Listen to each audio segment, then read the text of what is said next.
Good morning, 102 students. This is our first video.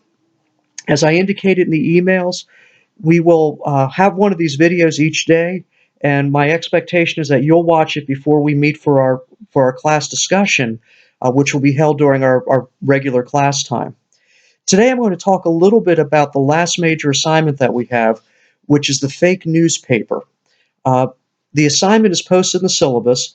Let's um, let's just look at that assignment and then talk about it for a minute, and we'll have more time to discuss it when we meet on Thursday in the discussion board. We'll also talk about the reading for the day, which is the New York Times piece entitled "I Was a Macedonian Fake News Writer." I think you'll find that piece very, very interesting. But here's the assignment.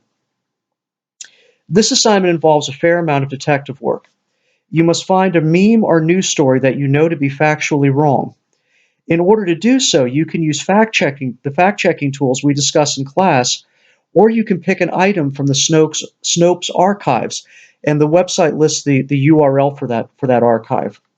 You should then find out as much about the meme or story as you can, being sure to go beyond the information provided by Snopes. Who created it? When did it first appear? Who is reposting it? Is there evidence that it is shaping opinions? With this research complete, you must complete a detailed rhetorical analysis of the item using the techniques that we have been discussing all semester. What is the implied argument? Is there evidence of a larger purpose? Why did the people who created the item choose to lie? What are they hoping to accomplish through misinformation? Like the other written assignments, the junk news essay must be thesis driven. You must make a clear argument supported by facts and logical arguments, and it'll be due right at the end of the semester. Now, the assignment indicates that it's going to be 2,000 words in length. Given that we've moved to online instruction and there are a lot of complications in all of our lives, we're going to reduce that to 1,500 words in length. It does, though, need to be formatted according to MLA guidelines. And I'm going to be flexible in terms of the number of sources. The original assignment had 5, but we'll have some flexibility on that. You can do this assignment with fewer sources, and that'll be fine. Now let's talk a little bit about the assignment. The piece that you're looking for is not going to be an opinion piece, and it's not going to be something that you disagree with. It's going to be something that you can demonstrate is factually wrong. And this is where fact-checking sites, and Snopes is a pretty good one. It's not perfect. They have their own biases, but it's pretty good. Uh, they can help you. So can sites like PolitiFact and some of the other fact-checking sites. The Washington Post has a tremendous fact-checking site that's and a terrific archive that's available for you.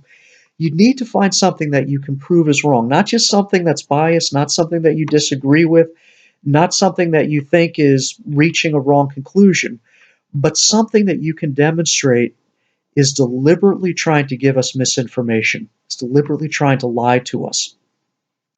And then I want you to think about why this lie is being presented. There are obvious reasons, and we'll see these when we talk about the reading that we have assigned for Thursday. Writers are creating this misinformation because they want money, and sometimes they're in desperate situations and they need to survive. The people who are running the websites that include this information, they're trying to generate revenue as well, right? I mean, they're they want to put up stuff that's sensational, stuff that'll create a lot of interest. When people click on it, it generates ad revenue for them. But a lot of times there's more going on than just trying to generate revenue. They're trying to shape public opinion. They're trying to make us see an issue in a certain way. Sometimes they're trying to get us to act in a certain way, and sometimes they do, and to dangerous and harmful results. So I want us to look at these carefully and see if we can figure out what kind of cultural work. Remember, that's a term that we've used a number of times during our class discussion. What kind of cultural work the fake news item is hoping to do? How's it trying to not persuade us, but manipulate us? As you're looking at it, we will uh, we will talk about some of the dynamics. One of the things that we'll find is that these pieces don't need to last long. They don't need to fool us for weeks or months. They only need to fool us for a couple of days. Where in a 24-hour news cycle, uh, the internet and the social media through which a lot of us get our information is designed in such a way that it's always appealing to what's new, and we don't tend to remember things for very long. So this stuff doesn't have to be it doesn't have to be good. It doesn't have to be a news story that we can disprove with a little bit of research.